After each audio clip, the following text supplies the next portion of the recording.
বরগুনা ও খুলনা থেকে কুয়াকাটায় সৌন্দর্য দেখতে এসে এভাবেই সন্ত্রাসীদের হাতে মধ্যযুগীয় কায়দায় নির্যাতিত হয়ে সর্বস্ব হারাচ্ছিলেন পর্যটকরা।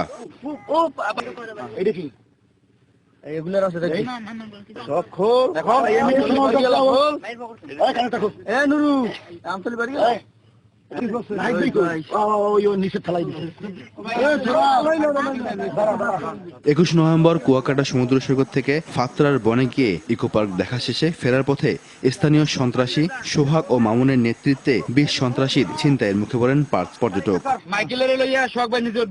সন্ত্রাসীরা মিথ্যে অপবাদ দিয়ে তাদের কাছে ৫০,০০০ টাকা চাঁদা দাবি করে। টাকা দিতে অস্বীকার করায় সন্ত্রাসীরা পর্যটক চম্পা, লিজা, নাজমা, ইব্রাহিম ও মিজানুরকে হাত পা বেঁধে রড দিয়ে বেদম মারপিট করে, শ্লীলতাহানি করে মহিলা পর্যটকদের।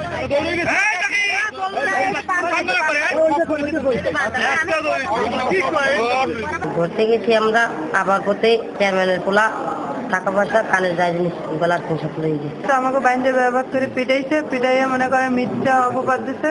ট্রলারে যারা ছিল কিছু লোকজন ভয়ে পালাই যায়, ধরার পর আমাদের কাছ থেকে টাকা পয়সা সোনা গয়না যা ছিল মহিলাদের কাছে ওগুলো ছিনেই নেয়। করছে ওই এলাকার চেয়ারম্যানের ছেলে সোহাগ, মামুন, ফজলু।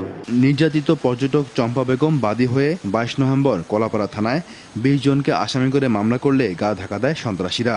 এ ঘটনায় কুয়াকাটায় আসা আতঙ্কিত পর্যটকরা দ্রুত ফিরে যাচ্ছেন। জড়িতদের আটক করে দৃষ্টান্তমূলক শাস্তির দাবি এলাকাবাসীর।